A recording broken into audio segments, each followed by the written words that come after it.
కాదు. ఎందుకంటే ఒకరు 35 మార్కులు వస్తాయి, ఒకరు 60 మార్కులు వస్తాయి, ఒకరు 100 మార్కులు సంపాదించే ప్రయత్నిస్తారు. ఎవరి సామర్థ్యాన్ని బట్టి వాళ్ళకి వస్తారు. మొదటివాడు బాగా కష్టపడ్డాడు, 10 నాణేలు 10 మీనాలు సంపాదించాడు.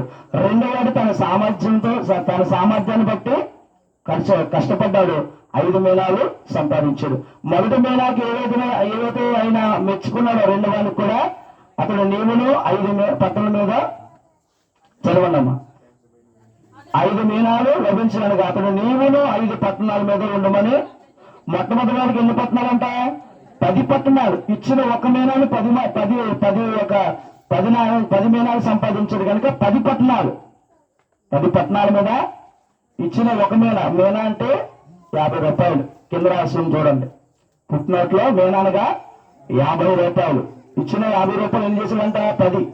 10 చేశాడు. రెండో వాడు ఇచ్చిన మీనాను 5 మీనాలుగా చేశాడు. అతనికి ఎన్ని పట్టణాల మీద అధికారం వచ్చింది? ఎన్ని పట్టణాల మీద యజమాని అధికారిగా ఆ యజమాని నియమించాడంటే 5 పట్టణాలు. మూడో వాడు చదువుదాం, అంతటా చదువుదాం. నీవు చదవనమ్మా.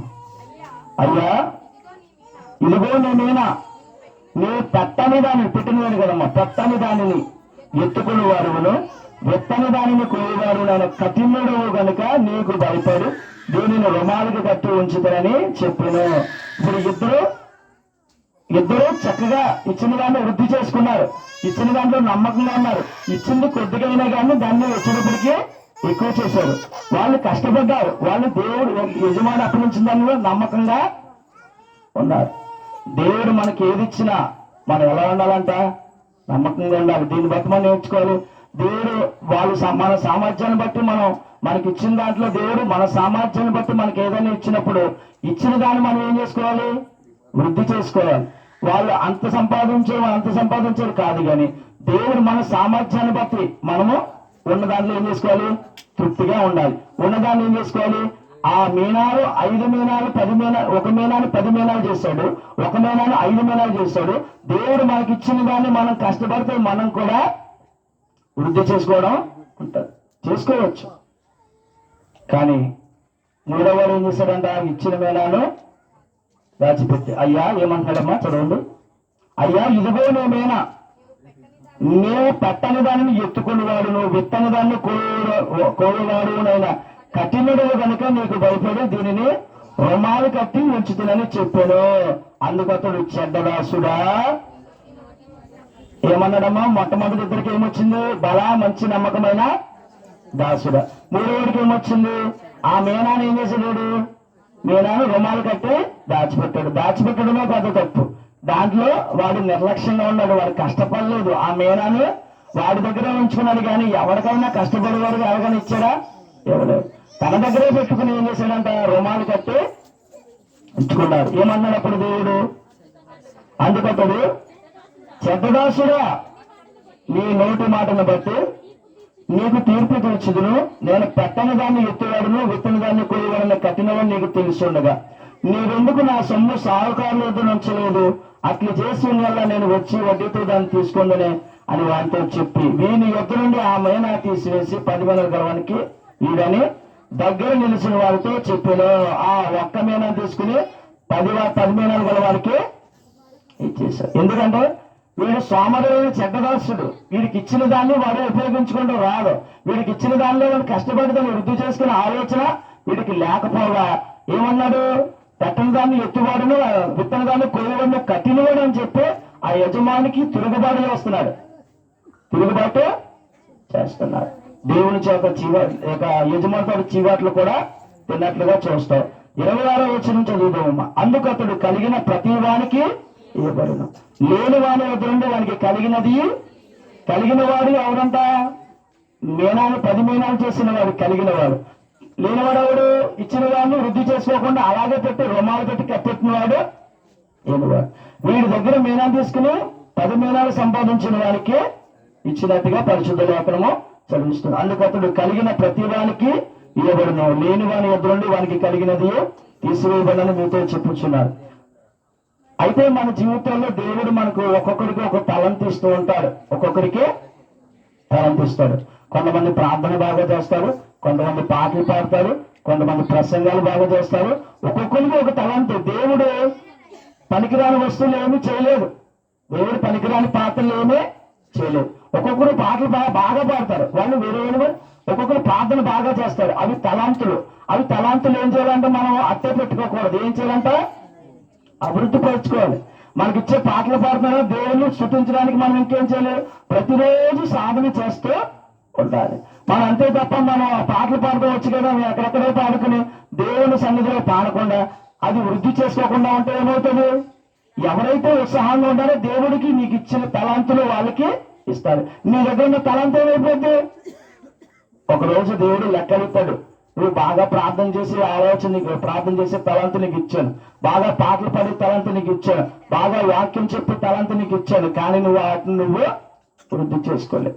వృద్ధి చేసుకుంటే గాక వేరే తలంతులు కూడా ఎవరి దగ్గర తీసివేయబడుతున్నా ఆ తలంతులు కూడా బాగా వృద్ధి చేసుకునే వారికి దేవుడు ఇస్తాడు. కనుక మనం కొంచెంలో నమ్మకంగా ఉన్నామా లేదా?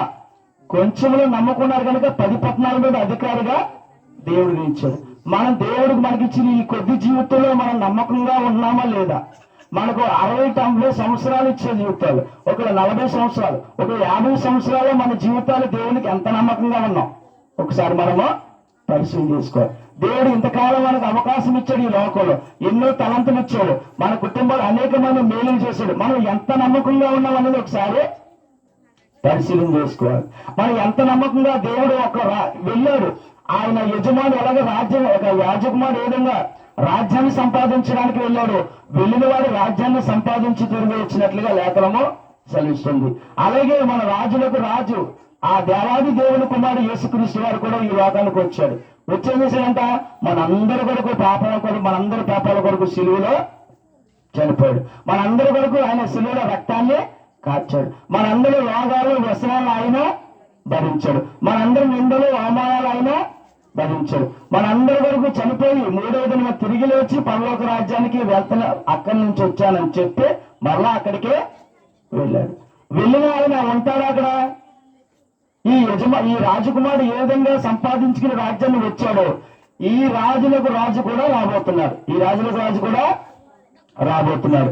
ఈ యజమానుడు, ఈ కుమారుడు, ఈ రాజకుమారుడు ఎక్కడికి వెళ్ళాడంట? మా రాజకుమారుడు యేసుక్రీస్తు ఎక్కడికి వెళ్ళాడంట? తండ్రి అయిన దేవుని వద్దకి ఆయన వెళ్ళాడు. అక్కడి నుంచి రాబోతున్నాడు. మనకిచ్చిన జీవితంలో, మనకిచ్చిన తలంతుల్లో మనం కూడా ఈ ఒక్కడు మేనావాడిలాగా, ఈ 3వ వాడిలాగా మనం ఉన్నామో ఒక్కసారి పరిశీలన చేసుకోవాలి. ఆయన దగ్గర లెక్క ఉంది, ప్రతిదానికి లెక్క ఉంది. ఆయన దగ్గర ప్రతి దాని గురించి విమర్శ చేస్తాడు కనుక, ఆయన రాబోతున్నాడు కనుక మన జీవితాల్లో ఆయన విషయంలో మనం ఎంత నమ్మకం కలిగి ఉన్నాం, ఆయన విషయంలో భక్తి విషయంలో కానీ, విశ్వాసం విషయంలో కానీ, ప్రేమ విషయంలో కానీ, కుటుంబాల విషయంలో కానీ మనం ఏ విధంగా ఎంత నమ్మకంగా దేవునికి మనం కానీ మన బిడ్డలు కానీ ఉన్నారని ఒకసారి పరిశీలన చేసుకోవాలి. సామరు గాని చెడ్డదాసుడా అన్నాడు. ఒకవేళ మనకు ఆ పిలుపు ఒక వస్తుందని జాగ్రత్త పడాలి. మంచిదాడు, బలా మంచి నమ్మకమైన మంచిదాసుడా, ఇంతకాలం నేను కాపాడి, ఇంతకాలం నీ కృపను, నా కృపను బట్టి నా కృప చూపించి, ఇంతకాలం అనేక ప్రమాదాల నుంచి నేను తప్పించి, ఎంతో మంది చనిపోయినా కానీ ఈ రోజు వరకు నీ సజీవులకు నుంచి నేను తినడానికి తిన్నిచ్చి, కట్టుకోవడానికి వస్త్రాన్ని ఇచ్చి, చేసుకోవడానికి పని, ఉండడానికి ఇల్లు అన్ని ఇచ్చాను. కానీ నువ్వు ఒక మీద 3వ వాడు రుమాల కట్టి దాచిపెట్టినట్లుగా ఇచ్చిన విషయంలో నమ్మకం లేకుండా దేవునికి ఎదురాడే స్వభావం కాక మూర్ఖత్వాన్ని, కఠినత్వాన్ని చూపే స్వభావం ఉంటే చంపకమని రాత్రి వాక్యం చెప్తుంది.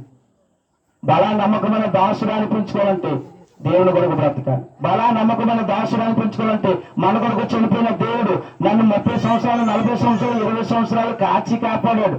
నా కుటుంబంలో సమస్య వచ్చినా, నా ఒంటిలో రోగం వచ్చినా, ఏ తెగులు వచ్చినా, ప్రమాదం వచ్చినా నన్ను తప్పించి ఈ రోజు వరకు నేనున్నానంటే దేవుని కృప. నేను ఎంతవరకు నమ్మకంగా దేవుని కూడా ఒకసారి మనము పరిశీలన చేసుకోవాలి. ఆయనకు అధికారం ఉంది. ఎందుకండి ఆయనకి అధికారము? చదువమ్మది. కొంచెంలో నమ్మకం ఉండాలి. మనం ఎంత నమ్మకం ఉండాలి? కొంచెంలో మనము నమ్మకస్తులుగా. ఆయన ఎలా పరిశీలన చేస్తారంటే, ఆయన ఆశీర్వదించాలంటే ఆయన కొంచెం ఇస్తాడు. కొంచెం మనం ఎలా ఉండాలి? నమ్మకం ఉండాలి. పరిచర్య అయినా ఒక్కసారి మేము ప్రసంగాలు మైకి పెట్టేసి చెప్పట్లేదు. చిన్న చిన్నగా మాకు మొట్టమొదటిగా నేను ప్రసంగానికి తయారవ్వలేదు. నేను వాక్యం చెప్పడానికి దేవుడు డైరెక్ట్ వాక్యాన్ని ఇచ్చాడు. డైరెక్ట్ వాక్యం చెప్పడం నిలబట్టలేదు. నేను చిన్నప్పటి నుంచి ప్రార్థన, చిన్నపిల్లల రక్షణ పొంది నుంచి మొట్టమొదటిగా ప్రార్థన, తర్వాత సండే స్కూల్, అలా అలా అంచెలంచెలుగా దేవుడు ఒక క్రమమైన రీతిలో దేవుడు ఆశీర్వదిస్తాడు. అక్రమమైన రీతిలో ఒక్కసారి అయితే పెంచాడు దేవుడు. మన యొక్క ఉత్సుకతను బట్టి, మన యొక్క ఆశను బట్టి, మన యొక్క ఉత్సాహాన్ని బట్టి, మన యొక్క దప్పిగా దాహాన్ని బట్టి దేవుడు మనల్ని హెచ్చిస్తాడు. వీళ్ళకి అప్పగించిన దాన్ని జాగ్రత్తగా కాపాడుకోవడమే కాదు, అభివృద్ధి పరిచారు. బలా నమ్మకమైన దాసుడు అనిపించుకున్నారు. 10 పట్టణాల మీద ఒకరు, 5 పట్టణాల మీద ఒకరు చక్కగా అధికారాన్ని సంపాదించుకున్నారు. అందుకతడు చివరి 26వ వచనం, అందుకతడు కలిగిన ప్రతి వానికి ఇవ్వడును, లేని వాని యొద్ద నుండి వానికి కలిగిన తీసివ్వబడును మీతో చెప్పుచున్నా. మరియు నేను తమ్మును ఏమిటకు ఇష్టం లేని నా శత్రువులను ఇక్కడికి తీసుకుని వచ్చి నా ఎదుట, తమ్మును ఏనుటకు ఇష్టం లేని నా శత్రువులను ఎక్కడ తీసుకుంట, ఇక్కడికి తీసుకుని వచ్చి నా ఎదుట సంహరించడని చెప్పున్నా. ఆయన అధికారం కలిగిన దేవుడు, ఆయనకు అసాధ్యమని ఏది లేదు.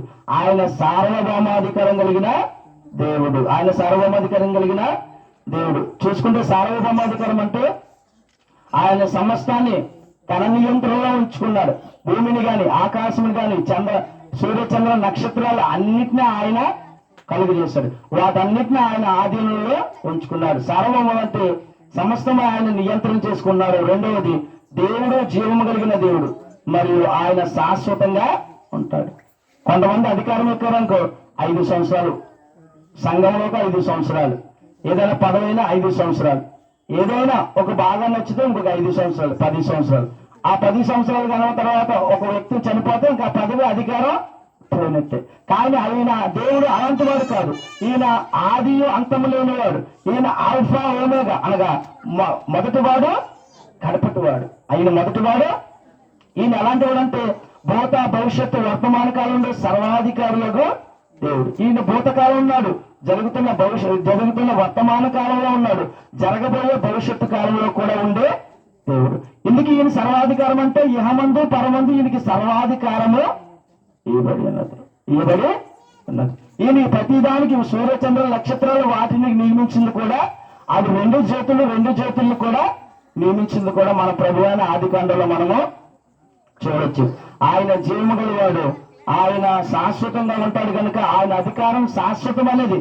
మానవులు చేసే అధికారాలు ఏదైనా పైనుండి ఆయన సెలవు లేకపోతే ఏ అధికారి చేయలేడు. ఆయన అధికారం ఎలాంటిదంటే శాశ్వతమైనది. ఆయన రాజ్యం ఎలాంటిదంటే శాశ్వతమైనది. ఆయన ఎలాంటి వాడంటే శాశ్వతుడు. ఆయన సదాకాలం ఉండే దేవుడు.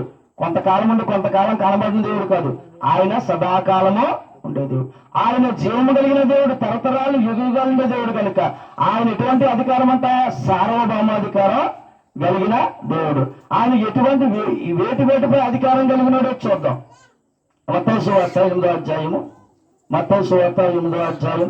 ఆయన ఎటువంటి అధికారాలు కలిగినా మనం, ఆయన మానవుడిగా జన్మించి 33.5 సంవత్సరాలు ఉండి 3 సంవత్సరాలు తండ్రి యొక్క చిత్తాన్ని జరిగించిన ఆ క్రమంలో ఎటువంటి ఆయన అధికారాలు కనబరచడో చూద్దాం. మత్తయి సువార్త 8వ అధ్యాయము 1 నుంచి చదువున్నామా. ఆయన కొండ మీద దిగి వచ్చినప్పుడు బహుజన సమూహం ఆయన వెంబడించిన. ఇదిగో కుష్ఠరోగి వచ్చి ఆయన మృక్కి, ప్రభువా నీకు ఇష్టమైతే నన్ను శుద్ధినిగా చేయగలను. అందుకు ఆయన చెయ్యి చాపి వాడిని ముట్టి, నాకు ఇష్టమే నీవు శుద్ధుడు కమ్మని చెప్పగా తక్షణమే వాడిని కుష్ఠరోగము. ఈయన ఎటువంటి అధికారం కలిగిన దేవుడు అంటే ఒక మాటలో ఆయన రోగాన్ని, కుష్ఠరోగాన్ని తొలగించే అధికారం కలిగిన వాడు. ఈయన ఎటువంటి అధికారం కలిగినాడు అంటే ఒక కుష్ఠరోగాన్ని ఎవరు దగ్గరికి చేరని ఒక రోగిని, ఎవరు ముట్టుకుని రోగిని, ఎంతవరకైనా ఎంత డాక్టర్ని సంప్రదించినా తగ్గని రోగాన్ని ఏం చేశాడంట, ఒక కుష్ఠరోగి వచ్చి మోకాళ్ళు, నీ ప్రభువానికి ఇష్టమైతే నన్ను శుద్ధుడిగా చేయమన్నప్పుడు నాకు ఇష్టమైన అని చేతులు పెట్టుకుని చెప్పలేదు కానీ నాకు ఇష్టమైన ముట్టుకుని చెప్పాడు. ఏమన్నాడంటే ఆయన, అందుకని చెయ్యి చాపి వాడిని ముట్టి నాకు ఇష్టమే నువ్వు శుద్ధుడు కమ్మని చెప్పగా తక్షణమే వాడి రోగము.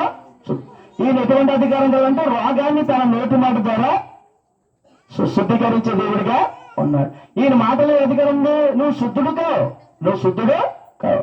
అటువంటి కుష్ఠరోగాన్ని ఎవ్వరూ నయం చేయరు, డాక్టర్లు అందరూ నయం చేయరు. నయం చేసే రోగం కాదు, కానీ దేవుడు మాత్రం నయం చేసే దేవుడు. ఆయన వైద్యం దేంట్లో ఉందంటే ఆయన మాటలే ఉంది. ఆ స్వస్థత ఎక్కడ ఉంది? మాటలు. నాకు ఇష్టమైన ముట్టుకున్నాడు, ఇష్టమైన కానీ నోటితో చెప్తాం మనం, కానీ ఆయన మన యేసయ్య క్రియల్లో చూపించేవాడు. కుష్ఠరోగులు ముట్టుకోడు కాదు కానీ ఆయన సమీపంలో ఎవరో వాడు కానీ యేసయ్య ముట్టుకుని నాకు ఇష్టమే నువ్వు శుద్ధుడు కమ్మన్నప్పుడు వెంటనే ఆ రోగి. మనకి ఏదైనా రోగం వచ్చి కరోనా వచ్చినప్పుడు ఒక్కొక్కరు కిలోమీటర్ దూరంగా ఉండేవారు, ఇంట్లో భార్య అయినా భర్త అయినా. అవునా కదమ్మా? ఇప్పుడు సమీపంగా ఉండే దేవుడు మన దేవుడు. భర్త దూరంగా ఉన్నా, భార్య దూరంగా ఉన్నా, బిడ్డలు దూరంగా ఉన్నా, దేవుడు దూరంగా ఉండే దేవుడు. దూరంగా ఉండే దేవుడు కాదు, దేవుడు మనకి దగ్గరగా ఉండే దేవుడు. తండ్రి బిడ్డ మనల్ని ముద్దు వచ్చే వరకు ఎత్తుకునే దేవుడు ఎవరన్నా మన యేసుక్రీస్తు ప్రభువు మాత్రమే ఉండేవాడు. ఆయన మనం ఎటువంటి పరిస్థితుల్లో మంచం మీద లేవలేని పరిస్థితులు ఉన్నా, ఎటువంటి ఇబ్బందులు ఉన్నా మన ఆదరించే దేవుడు ఎవరన్నా ఉన్నారంటే ఎవరు చూసినా చూడకపోయినా, ఎవరు పెట్టినా పెట్టకపోయినా, ఎవరు మన వైపు రాకపోయినా దేవుడు మనతోటే మనలోనే మనం ప్రేమిస్తున్నాడు. ఆయన రోగంపై అధికారం కలిగిన దేవుడు తన నోటి మాట చేత మనుషులందరూ దూరంగా పెట్టే ఆ రోగాన్ని నుంచి ఏం చేశాడు? ఒక్క మాటతోటి స్వస్థపరిచాడు. రెండవది మత్తయి సువార్త 8వ అధ్యాయం 8వ అధ్యాయము 16-17 వచ్చినారు. సాయంకాలం అయినప్పుడు జనులు దయ్యములు పట్టిన అనేకులు ఆయన వద్దకు తీసుకుని వచ్చారు. ఆయన మాట వల్ల దయ్యములను వెళ్ళగొట్టి రోగులను స్వస్థపరిచారు. రెండవ అధికారం ఏంటంటే ఆయన దురాత్మలు దయ్యములపై ఏం చేశాడు? ఆయన అధికారం. ఆయన మాట వల్ల ఏం చేశాడంట? దయ్యములను వెళ్ళగొట్టి రోగులను స్వస్థపరిచాడు. ఆయన మాటల వల్ల ఏం చేశాడంట? దురాత్మలపై అధికారం కలిగిన మాటలు కలిగిన వాడు ఆయన. దురాత్మలు ఆయన మాటల వల్ల ఏమైపోయినంట? వెళ్ళిపోయినాయంట. ఆయన మాట మాట్లాడేటప్పటికి దయ్యాలన్నీ వెళ్ళగొట్టబడ్డాయి. ఏం చేశాడంట? మళ్ళా దయ్యములు వెళ్ళగొట్టి రోగులను స్వస్థపరిచాడు. ఆయన మాటకి ఏమి నిలబడుతుందంటే ఆయన అధికారం ఎలా ఉందంటే ఒక దయ్యాన్ని వెళ్ళగొట్టగలదు. ఆయన మాట ఎటువంటి అధికారం కలిగిందంటే ఒక రోగాన్ని నుంచి విడుదల దయచేయగలదు. ఆయన సర్వభౌమాధికారం కలిగిన దేవుడు. ఈ లోకమందును భూలోకమందును పరలోకమందును ఆయన సర్వాధికారం ఆయనకి ఇవ్వబడినది. మూడవది చూద్దాం. 17 వచ్చిన చదవండి. అదే వచ్చిన 17. ఆయన మాట వల్ల దయ్యములు వెళ్ళగొట్టి రోగులను స్వస్థపరిచారు. అందువల్ల ఆయనే మన బలహీనతలు వహించుకుని మన రోగములు భరించినని ప్రవక్తలు యెషయా ద్వారా చెప్పబడిన నెరవేరును. ఈ ప్రవచనాలను ఆయన నెరవేర్చిన వాడు. ఆయన నోటి మాట ద్వారా ఆయన విశ్వాసం ఉంచిన వారికి ఆయన నోటి మాట ద్వారా గొప్ప కార్యాలు చేసిన దేవుడిగా ఉన్నాడు. మూడవది మత్తయి సువార్త 8:26. మత్తయి సువార్త 8:26. అందుకు ఆయన అల్ప విశ్వాసులారా ఎందుకు భయపడుచున్నారని వారితో చెప్పి లేచి గాలిని సముద్రాన్ని గద్దింపగా మిక్కిలి నిమ్మలమైంది. ఆయన ఏం చేశాడంట? అల్ప విశ్వాసులారా అని చెప్పి ఎందుకు భయపడుచున్నారని వారితో చెప్పి లేచి గాలిని సముద్రాన్ని గద్దింపగా అవేమైపోయినంట? సృష్టిపై. మూడవది సృష్టిపై ప్రకృతిపై ఆయన అధికారాన్ని చూపించినట్టుగా మనం చెప్పచ్చు. గాలిని సముద్రాన్ని ఏం చేశాడంట? మిక్కిలి గద్దించాడంట. వారిని చెప్పి లేచి గాలిని సముద్రాన్ని గద్దించాడంట. ఆయన గాలిని సముద్రం అనగా ప్రకృతిని ఆయా సృష్టిని శాసించి అధికారం మనం అక్కడ చూడొచ్చు. వాళ్ళ శిష్యులు కూడా ఉన్నారు, కానీ వాళ్ళకి అదంత అధికారము లేదు. ఆయన దేవుని కుమారుడు కనుక, ఆయన దేవుని నుండి వచ్చిన వాడు కనుక ఆయనకి సర్వాధికారం తండ్రి అయిన దేవుడు యేసుక్రీస్తు ప్రభు ఇచ్చాడు కనుక ఆయన పొందుకున్నాడు కనుక గాలిని సముద్రాన్ని మిక్కిలి గద్దించినప్పుడు ఏమైపోయినంట? అధికారం లేకపోతే గద్దింపు లేదు, గద్దింపు లేకపోతే ఆయన నిమ్మల పరచబడదు. ఆయన సృష్టిపై అధికారం మనకు చూడొచ్చు, దయ్యాలపై అధికారం మనం చూడొచ్చు. దయ్యాలు పారిపోయినాయి, దయ్యాలు విడిచిపోయి, రోగాలు కూడా విడిచిపోయి వెళ్ళిపోయాయి. ఆయన ప్రకృతిపై అధికారం మనం చూడొచ్చు, రోగాలపై అధికారం చూడొచ్చు. అలాగే మనము దయ్యాలపై కూడా ఆయన అధికారం చేసినట్లుగా ఆయన సర్వాధికారం కలిగిన వాడిగా మనము చూడొచ్చు. దానియేలు చూడదామా? దానియేలు మత్తయి సువార్త, క్షమించండి, మత్తయి సువార్త చూడదు. మత్తయి సువార్త 25వ అధ్యాయము 25, 14.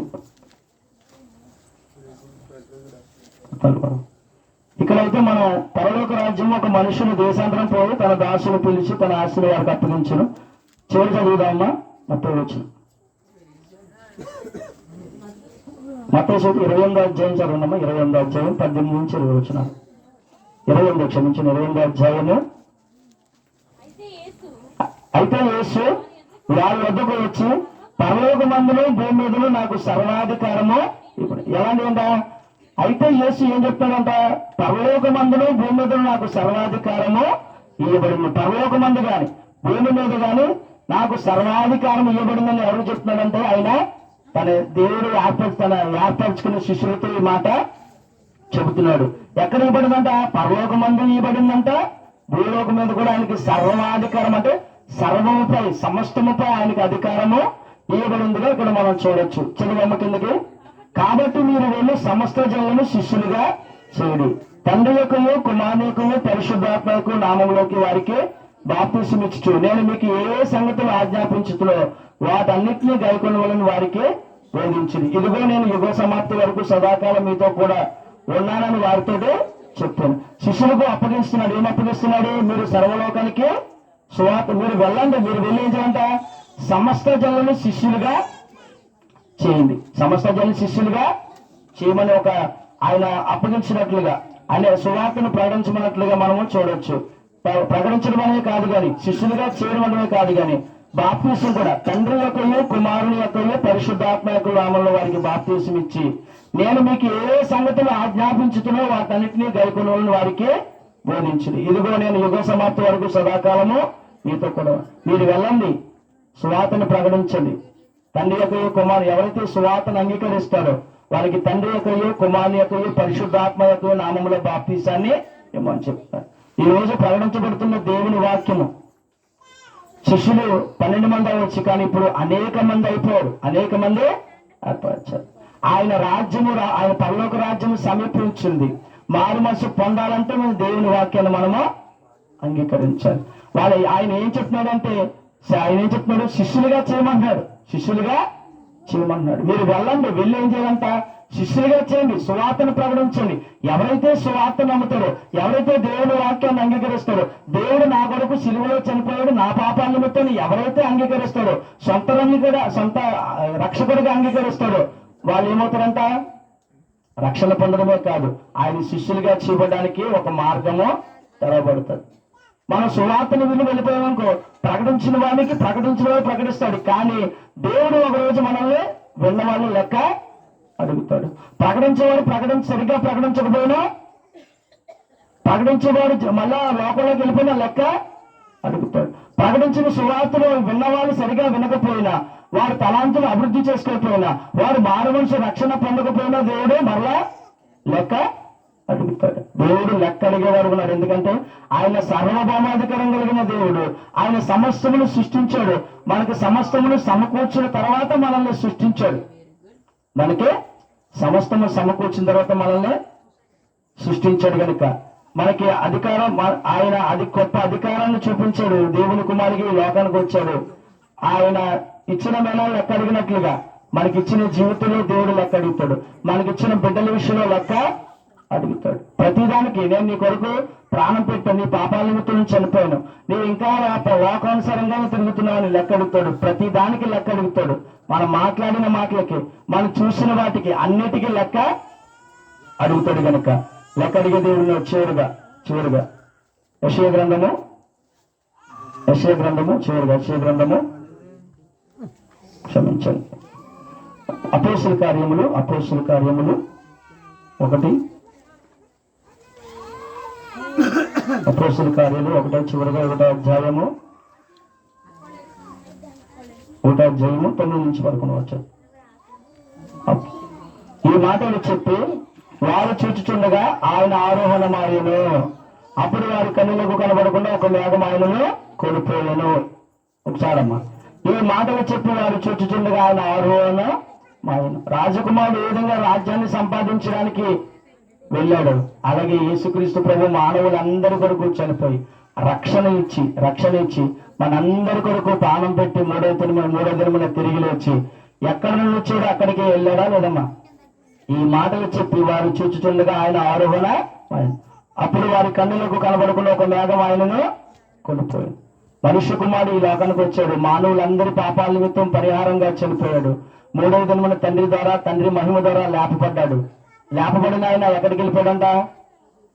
పరలోక రాజ్యానికి మేఘము కొనిపోయింది. ఆయన మేఘం ద్వారా కొనుపబడ్డవాడు. ఏ మేఘం అయితే ఆయన కొనిపోయిందో అదే మేఘం మీద తిరిగి రాబోతున్నాడు. చదవండి 10వ వచనం. ఆయన వెళ్ళుచుండగా వారు ఆకాశం వైపు తేరి చూచుచుండిరి. ఇదిగో తెల్లని వస్త్రము ధరించుకున్న 2 మనుషులు వారి వద్ద నిలిచి, గలిలయ మనుషులారు, మీరు ఎందుకు నిలిచి ఆకాశం వైపు చూచున్నారు? మీ వద్ద నుండి పరలోకము చేర్చుకోబడిన ఈ యేసు ఏ రీతిగా పరలోకానికి వెళ్ళాడో మీరు చూచుతారో అదే రీతిగా ఆయన తిరిగి వచ్చాను వారితో చెప్పారు. అక్కడ మనం చదివిన మేనాల విషయంలో ఆయన రాజ్యాన్ని సంపాదించిన తిరిగి వచ్చారు. ఇక్కడ యేసుక్రీస్తు ప్రభు మనందరి కొరకు చనిపోయి ప్రాణం పెట్టి 3వ దినం తిరిగి లేచి పరలోక రాజ్యానికి వెళ్ళాడు. వెళ్ళిన ఆయన మొట్టమొదటిగా అందరిని రక్షణకు మొట్టమొదటి రాకలో మన అందరి పాపాలు మానవులు అందరి కొరకు చనిపోవడానికి వచ్చాడు. కానీ ఆయన తిరిగి 2వసారి రాబోతున్నాడు. ఆయన మొట్టమొదటిగా గొర్రెపిల్లగా వచ్చాడు, ప్రాణం పెట్టడానికి వచ్చాడు. గాడిదెక్కి సాత్వికుడిగా వచ్చాడు. ఒక రాజు గాడిద ఎక్కడు, కానీ గాడిద మీద వచ్చాడు. గాడిద తన తగ్గింపు సూచన, తాను తగ్గించుకుని వచ్చాడు. రాజే, కానీ ఆయన రాజ్యం ఈ లోక సంబంధమైంది. ఆయన పరలోకం నుండి వచ్చిన రాజు. ఆయన రాజ్యము శాశ్వతమైన రాజ్యం. ఆయన అధికారం శాశ్వతం. ఎందుకంటే ఆయన సజీవుడు. ఆయన సజీవుడు. నిన్న మొన్న రేపే ఉండి ఒక్కరోజు పరిమితమైన వాడు కాదు. ఒక 5 సంవత్సరాలకు 10 సంవత్సరాలకు ఆయన అధికారం అక్కడితో ముగిసిపోయేది కాదు. ఆయన యొక్క రాజ్యము శాశ్వతం అంటది. ఆయన శాశ్వతమైన దేవుడు. ఆయన తరతరాలు యుగోగాలు ఉండే దేవుడు కనుక ఆయన అధికారము గొప్పది. ఆయన అధికారం సార్వభౌమ అధికారం కలిగి ఉన్నాడు. భూమి ఆకాశము సృజించిన దేవుడు, చంద్ర నక్షత్రాలకు పేర్లు పెట్టిన దేవుడు, వాటి కాలాలను సమస్తాన్ని నియమించిన దేవుడు, భూమి మీద మనుషులను, జంతువులను, పశుపక్షాదులను, జలచరాశులు అన్ని పోషించే దేవుడు, అన్నిటికీ ఆహారం ఇచ్చే దేవుడు. ఆయన సార్వభౌమాధికారం కలిగిన దేవుడు. ఏ మేఘమైతే కొనిపోయిందో ఆ మేఘమే మనం తీసుకురాబోతుంది. ఆ మేఘం ఆయన ఒంటిగా వెళ్తాడంటే వెళ్ళడు. ఆయన కొరకు కనిపెట్టుకున్న వారి కొరకు రాబోతున్నాడు. మొట్టమొదటిగా మానవులందరినీ కొరకు చనిపోవడానికి ఒక గొర్రెపిల్లగా వచ్చాడు. రెండవది కొదమ సింహముగా 2వ రాకల్లో రాబోతున్నాడు. ఆయన సాత్వికుడిగా రాడు. 2వసారి కొదమ సింహం అయితే వేటాడడానికే వస్తాడు. మొట్టమొదటి గొర్రెపిల్లగా ఆయన చనిపోవడానికి మాత్రమే వచ్చాడు. ఎవరి కొరకు అంటే మానవులందరి కొరకు పాప పరిహారార్థ బలిగా ఆయన చనిపోవడానికి వచ్చాడు. 2వ రాకడే ఎలా వస్తాడంటే ఎవరైతే గొర్రెపిల్ల రక్తంతో కడుక్కున్నారో, ఎవరైతే పాపక్షమాపణ పొందారో, ఎవరైతే మారు మనసు పొంది దేవుని వాక్యాన్ని అంగీకరించారో, ఎవరైతే దేవుని వాక్యం అనుసరించి నడుస్తూ ఉన్నారో, ఎవరైతే దేవుని కొరకు ఫలాలు ఫలించున్నారో, ఆ మేనాలు వృద్ధి చేసిన బలా నమ్మకమైన దాసుడా అన్నాడు. మనం కూడా మారు మనసు పొందకపోతే మన ఫలించలేము. మన రక్షణ పోతే మళ్ళీ ఫలాలు రావు. మన ఆత్మీయంగా ఎదగకపోతే ఒక మొక్క వేసేప్పుడు అది ఎదగకపోతే చెట్టు అవ్వకపోతే అది ఫలాలు ఇవ్వదు. దేవుని వాక్యం మనం లేకపోతే మన ఆత్మీయ ఎదుగుదల ఉండదు. దేవుని వాక్యాన్ని అంగీకరించకపోతే మన మారు మనసు రాదు. దేవుని వాక్యాన్ని అంగీకరించకపోతే మన ఫలభరితంగా మన జీవితాలు, మన కుటుంబాలు ఉండవు. ఆ మేనాలు 10 మేనాలు చేశాడు, ఒక మేనాని. మనం కూడా మారు మనసు పొందుతాయి. ఆయనకు కావలసిన ఫలాలు మనలో ఉంటాయి. మనలో ఫలాలు లేకపోతే ఇంకా వాక్యాలు వినడానికే పరిమితం అయిపోతాయి. మన ఆత్మను మనం నరకానికి వెళ్ళడానికి మనల్ని మనం భక్తిపరులుగా మోసపుచ్చుకోకూడదు. మన వినేవారు మాత్రమే పరిమితం అయిపోకూడదు. వినేవారు చాలా బయట వారు ఉన్నారు. వాళ్ళు విన్నారు, మనం విన్నాం. కానీ మన దగ్గర ఏం కావాలంటే ఫలాలు కావాలి. మన దగ్గర ఫలాలు కావాలి. మనం వాక్యాన్ని అర్థమైన వాక్యాన్ని విన్నా, రేపు మారదాం, ఎల్లుండి మారదాం, అవతల ఎల్లుండి మారదాం, వాయిదా లేదు. మన ప్రాణం ఎప్పుడు పోతో తెలియదు, ఆయన ఎప్పుడు వస్తాడో కూడా తెలియదు. ఆయన వెళ్ళాడు, ఆయన వస్తాడు. మొదటి రాకలో వచ్చాడు, మానవులందరినీ క్షమించడానికి వచ్చాడు. ఎవరైతే నా పాపాలు క్షమించినా ఆయన పశ్చాత్తాపడతారో వాళ్ళని క్షమిస్తాడు. 2వ రాకలో వాళ్ళు ఏ మేఘమైతే ఆయన తీసుకొస్తుందో అదే మేఘంలో వెళ్తారు.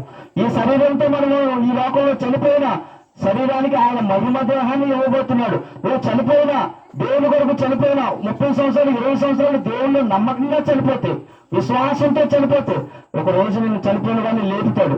లేపడమే కాదు, తన మహిమలో నీకు చోటిస్తాడు. తన మహిమలో నీకు ఇస్తాడు. ఆయనతో సమరూపగల మహిమ గల వాణిగా నిన్ను మారుస్తాడు. ఈ దేహం ఒకటే కాదు, ఈ దేహానికి తొలగబడుతుంది. ఏంటి? దేవుడు అనుగ్రహించే మహిమ తొలగబోతున్నాడు. ఈ ఆత్మ ఏమి పొందుతుందంటే నిత్య జీవాన్ని పొంది ఆయన జీవంలో మనకు చోటు ఉంటుంది. ఆయన జీవంలో మనకు చోటు ఇస్తుంది. ఆయన ఏమన్నాడు? నేనే మార్గము, సత్యము, జీవము. ఆయన సత్యాన్ని మనం అంగీకరిస్తే స్వాతంత్రాన్ని పొందుకుంటాం. ఆయన వాక్యాన్ని మనం అంగీకరించి ఆయన విశ్వాసం ఉంటే ఆయన జీవాన్ని పొందుకుంటాం. ఈ రెండు పొందుకుంటే ఆయన మార్గంలో మనం వచ్చేదాకా నడుస్తూ ఉంటే మన పరివర్తంగా మనం ఫలించే వారిగా మనము ఉంటాం. రాజ్యం సంపాదించుకుని రాజు ఇచ్చాడు. తన వారి కొరకు ఈ లోకానికి మరల యేసుక్రీస్తు వారు తన యందు విశ్వాసం ఉంచి పాపక్షమాపణ పొంది మారు మనసు రక్షణ పొంది ఫలాలతో ఉన్న వారి కొరకు దేవుడు రాడు. అందరి కొరకు రెండో రాగంలో రాడు. ఎంతమంది అయితే దేవుని యందు విశ్వాసం ఉంచి రక్షణ పొంది అంతవరకు చివరి వరకు నమ్మకంగా ఉన్నారు, ఫలాలతో ఉన్నారు, వాళ్ళ కొరకు వస్తారు. వచ్చి ఫలించిన వాళ్ళని తీసుకెళ్తాడు, ఫలించిన వాళ్ళని నరికి తీర్పు అగ్నిగుండంలో పారవేస్తాడు. ఆయన సర్వాధికారం కలిగిన దేవుడు. ఆయన చనిపోవడానికి అధికారం కలిగిన దేవుడు, తిరిగి లేవడానికి జీవాన్ని పొందుకునే అధికారం కూడా ఆయన దగ్గర ఉంది. ఆయన మన కొరకు ప్రాణం పెట్టగలడు, తిరిగి తీసుకోగలడు. అట్టి అధికారం దేవుని వద్ద ఉండి ఆయన పొందుకున్నాడు. ఆయనకి మరణం లేదు. మరణం బంధించిన ఆయనే అసాధ్యం. అందుచేత దేవుడు మనం సమయాన్ని మనం వృధా చేయకుండా ఆ 2 మేనాలు ఏ విధంగా మొదటివాడు 10 మేనాలు సంపాదించాడు, 1 మేనాలు తీసుకుని. రెండోవాడు 5 మేనాలు సంపాదించాడు. వచ్చినప్పుడు పొగడబడ్డాడు, 10 పట్నం మీద అధికారాన్ని పొందుకున్నాడు. బలా మంచి నమ్మకం దాసుడు, బలా మంచి నమ్మకం దాసుడు మనం అనిపించుకోవాలి. బలా నా బిడ్డ, నువ్వు కష్టం వచ్చినా శ్రమ వచ్చినా నువ్వు తొట్టిల్లిపోలేదు, ఈ లోకంతో రాజీ పడలేదు, ఈ లోకానికి దాసుడుగా లేవు, నువ్వు మనుషుడికి దాసుడుగా లేవు. కానీ నా కొరకు సమస్తాన్ని ఓర్చుకున్నావు. నేను ఇచ్చిన ఈ కొద్ది జీవితంలో చాలా బాగా బతుకో. నీ జీవితం ఫలభరితగా ఉంది. నీ కుటుంబాన్ని కూడా జాగ్రత్తగా చూసుకోండి. మనం ఫలించేవారుగా ఉండాలి. మన కుటుంబాలు కూడా మనం ఫలిస్తే మన బిడ్డలు కూడా ఫలిస్తారు. ఇచ్చిన దానిలో కొద్ది జీవితంలో మనం నమ్మకంగా ఉంటే నమ్మకం ఉంటే దేవుడు పరలోక రాజ్యంలో మనకు ఉన్నతమైన స్థానాన్ని దేవుడు ఇస్తాడు. కనుక మనం వేమనపాటుగా ఆ చెడ్డదాసులు అన్నట్లుగా మనం ఇంకా నిర్లక్ష్యంగా ఉన్న దేవుడికి ఎదురాడే సమయం ఆయన అధికారం కింద ఇప్పుడు మనం మారు మనసు పొందిన వారు ఎవరూ లేరు. ఈ 3వ దాసుడు ఏమైతే ఎదురు తిరిగారో ఆయన వాక్యానికి వ్యతిరేకించే వాళ్ళందరూ ఆ స్వభావం కలిగిన వారే. ఆ మేనాన్ని కప్పెట్టిన వారు ఇప్పుడు కూడా నీ వాక్యాన్ని నువ్వు కప్పెడుతున్నావో, వాక్యాన్ని నువ్వు అణిచేస్తున్నావేమో, వాక్యాన్ని ధృవీకరిస్తున్నావేమో, నిన్ను ఫలింపజేసే వాక్యాన్ని నువ్వు బయటే ఉంచుతున్నావేమో, కప్పెడుతున్నావేమో. ఆకాన్ని కప్పెట్టినట్టుగా శపథమైన దాన్ని. కానీ దేవుని వాక్యం నువ్వు కప్పెడితే నువ్వు ఫలించలేవు. దేవుని వాక్యం నీలోనికి రానివ్వాలి. అవిశ్వాసం చేత వాక్యాన్ని బయటపెడుతున్నావేమో, కానీ వాక్యం నువ్వు లోనికి వచ్చినప్పుడు వాక్యం నేను ఫలింపజేస్తుంది, వాక్యం నేను అభివృద్ధి పరుస్తుంది, వాక్యం నేను ఫలభరితంగా మారుస్తుంది. నీ యజమాని వచ్చినప్పుడు బలా మంచి నమ్మకమైన దాసుడు అని ఆయన ఎదుటి మనల్ని అనిపించుకునేలాగా చేస్తాడు. ఆయన రాబోతున్నాడు. ఆయన ఎప్పుడొస్తాడు? రాత్రి వస్తాడా, రేపు వస్తాడు, ఎప్పుడైనా రాగలడు. ఆయన సర్వ అధికారం ఉంది, రోగాలపై అధికారం ఉంది, దెయ్యాలపై అధికారం ఉంది, ఆయన సృష్టిపై అధికారం కలిగింది. భూమి మీద పరలోకమందును దూతలపై అన్నిటినీ ఆయనకి అధికారం. ఆయన సార్వభౌమాధికారం కలిగిన దేవుడు. అర్థం మనము వాక్యాన్ని మనం ఇంకా అర్థం చేసుకోకపోతే ఇంకా మన సోమరదాసు చెడ్డదాసుడా అనిపించుకునేవారుగా ఇన్ని వాక్యాలు ఉన్నా కానీ ఇంకా సోమరుని చెడ్డదాసుడా, ఇంకా నీ బతుకులో మార్పు లేదు, ఇంకా మారు మనసు పొంది రక్షణ పొందలేదు, ఇంకా ఎంతమంది వాక్యాలు చెప్పాలి, ఇంకెన్ని వాక్యాలు మీకు చెప్పాలనిపించుకునే స్థితి. చక్కగా మనం ఫలించాలని దేవుని వాక్యాలు మనకు అనేక విధాలుగా మనకు అనిపిస్తాడు. కనుక చెడ్డదాసుడా అనిపించుకోకుండా మంచి దాసుడా అనిపించుకోలేగా ఆయన వచ్చినప్పటికీ మనం మారు మనసు పొంది రక్షణ పొంది అనేక ఫలాలతో ఆయనకి కనబడదాం గాక. అటు కృప దేవుడు మనకు దయచేయును గాక. ఆమేన్.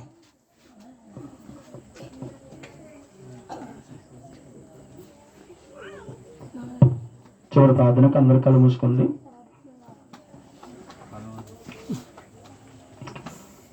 ప్రార్థన. పరిశుద్ధుడు అనే యేసయ్యా, ప్రేమగల తండ్రి, మీకు వందన స్తోత్రాలు ప్రభువా.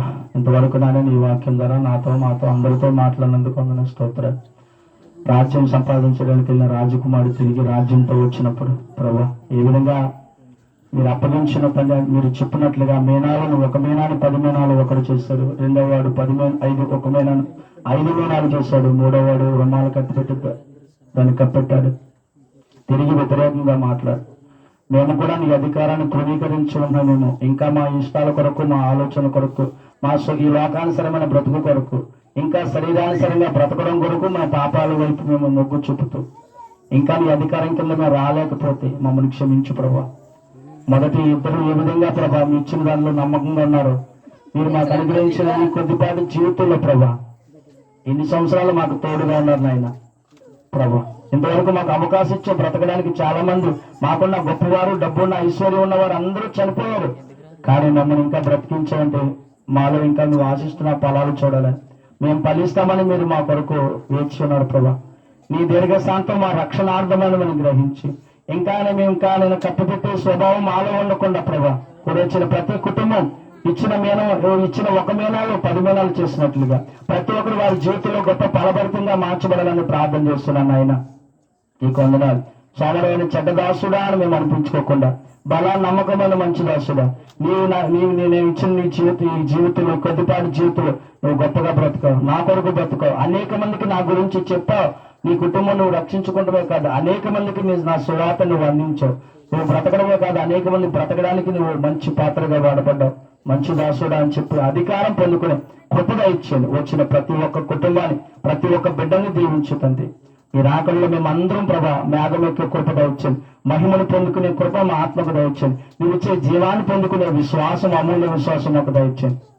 వచ్చిన ప్రతి ఒక్క బిడ్డను దీవించండి. ఈ రాత్రి కాలంలో ప్రభా కష్టం అనుక, ఇబ్బంది అనుక, శ్రమ అనుకోకుండా బిడ్డలు వచ్చి నీ మాటలు విన్నారు. ఏ ఒక్కరు విడిచిపెట్టకుండా ప్రభా మంచి నేల పడిన విత్తనాలు ఏ విధంగా తలుస్తావో యోగ్యమైన మంచి మనసులో నీ వాక్యాన్ని అంగీకరించి అవలంబించి ఓపికతో ఫలించే భాగ్యాన్ని బిడ్డలకు మాకు దయచేయమని కోరిక ఏర్పాటు చేసిన కుటుంబాన్ని, వారి బిడ్డలను, వారు చేస్తున్న పనిపాట్లను, చేస్తున్న బిడ్డల చదువులు అన్నింటిలో తోడుగుండి కాపాడమని వచ్చిన ప్రతి ఒక్క బిడ్డను దీవించి ఆశ్రయించి నీ కృపలో వదిలింపొచ్చమని యేసయ్య పరిశుద్ధనామములో ప్రార్థించి వేడుకున్నాను గొప్ప తండ్రి, ఆమేన్. పరలోకమందున్న మా తండ్రి, నీ నామం పరిశుద్ధపరచబడి గాక, నీ రాజ్యం వచ్చిగాక, నీ చిత్తం పరలోకమందు నెరవేర్చబడుచున్నట్లు భూమి మీద నెరవేర్చబడి గాక. మా అనుదిన ఆహారం నేడు మాకు దయచేయము, మనం ప్రార్థన చేసిన వారు మేము క్షమించిన ప్రకారము మా అపరాధములను క్షమించము, మమ్మల్ని శోధనలో తేక దిశను తప్పించు. రాజ్యము, శక్తియు, మహిమయు నిరంతరము నీవైన తండ్రి, ఆమేన్. ఇప్పుడు మన తండ్రి అయిన దేవుని ప్రేమ, ఆయన కుమారుని యేసుక్రీస్తు వారి దివ్య కృప, పరిశుద్ధాత్మక ఆధునికత అన్ని సంవత్సరం ఇప్పుడు ఎల్లప్పుడు మనకు మన కుటుంబాలకు సదాకాలం నిశ్చిత వరకు తోడైంది కాచి కాపాడును గాక, ఆమేన్.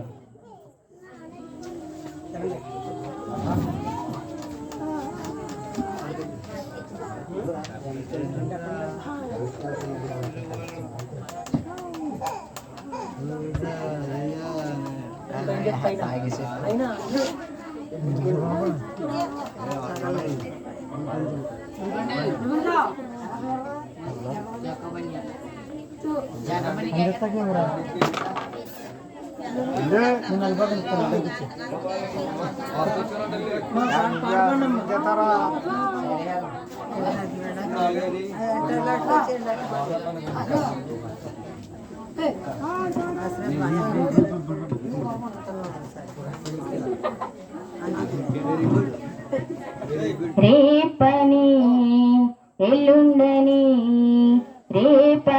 ఎల్లుండని వైదవస్తావు, నీటి రాత్రి ప్రాణం పోతే ఏమైపోతావు, నీటి రాత్రి ప్రాణం పోతే ఏమైపోతావు.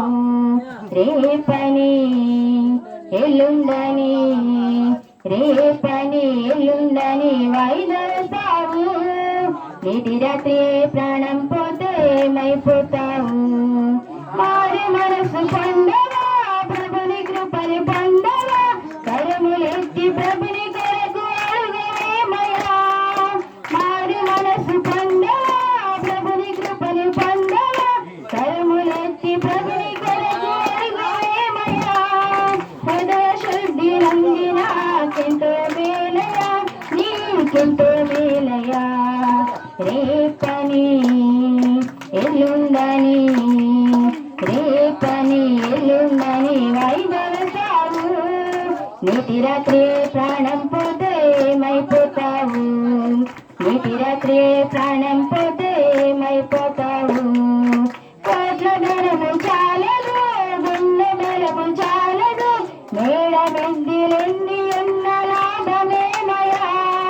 కోట్ల ధనము చాలదు, గుండె బలము చాలదు, మేడ మెందిలెన్ని ఉన్న లాభమేమయా. పాపమందు మునిగిన ఫలితమేమయా, నీకు ఫలితమేమయా.